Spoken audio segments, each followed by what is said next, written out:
I don't know if it's still Hanukkah when you're watching this, but I love Hanukkah, so I'm going to keep talking about it. One of the great parts of Hanukkah is, or terrible parts of Hanukkah, I'll let you decide, is the use of elephants in battle. I don't think it would pass modern standards of avoiding cruelty to animals, but the Greeks in battle against the Maccabees, against the Judeans, used elephants as part of their military force. In the Apocrypha, the first book of Maccabees, chapter 6, verse 34, if you're interested, they outfit their elephants for battle. And it says, on the elephants were wooden towers, strong and covered. They were fastened on each animal by a special harness. On each were four armored men who fought from there, and also its Indian driver. So know that there are armed guys on top of the elephant, sort of firing down on people. The elephant obviously is hard to take down, so it's an effective piece. But how do you get the elephant to go into battle? It says they offered the elephants the juice of grapes and mulberries to arouse them for battle. In other words, they had to get the elephants drunk in order to get the elephants to go forward. Again, might not pass our standard of how we should treat elephants today, but that's part of this battle that the Maccabees were fighting. Good news, the Maccabees won, and we don't, in fact, have a tradition of getting elephants drunk in order to make them fight. One of the things that pops up, that's the first book of Maccabees. At the end of the second book of Maccabees is another battle that also includes elephants against Nicanor, a Greek general. And this is after, long after, years after, the temple is rededicated, after the battle is won, and after Antiochus Epiphanes has been defeated and, in fact, has died.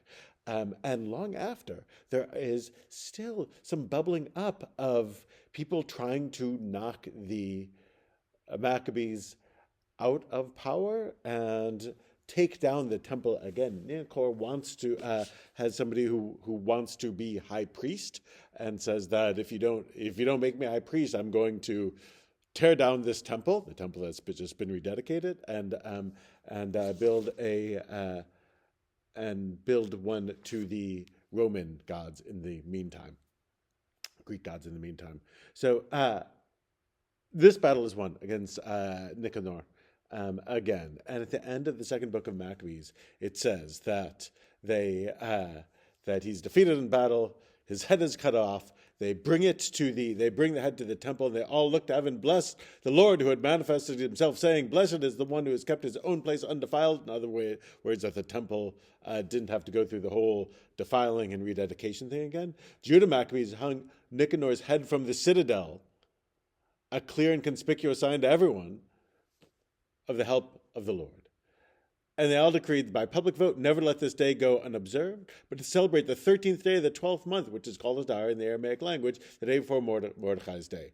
This then is how matters turned out with Nicanor, and it's a day that's been observed from that time to this, meaning the time that the author is writing Second Maccabees. And we know that this same day, Nicanor's day, is mentioned in Josephus in the 1st century CE, over 100 years after 200 years after the time of the Maccabees. It's even mentioned in Megillat Ta'anit in early rabbinic times, just before Purim. There was Nicanor's day, another day of feasting, of victory. Now it actually is Ta'anit Esther. It's a fast day. Part of what's fascinating about this is just this moment of rededication to the rededication, that after the war was won, they still had to keep fighting battles. And that also is a useful thing for us to know. Hanukkah isn't a one and done holiday. It is a rededication, and even then they had to keep rededicating themselves to this struggle to be able to live as a free people in their own land, in the land of Israel. There are many elements to Hanukkah. Some of them are buried more deeply. Some, like getting elephants drunk, maybe we should keep to the side, and others, like remembering that we have to rededicate ourselves constantly and that struggles continue long after the battle seems won. That's something that's still relevant to our world today.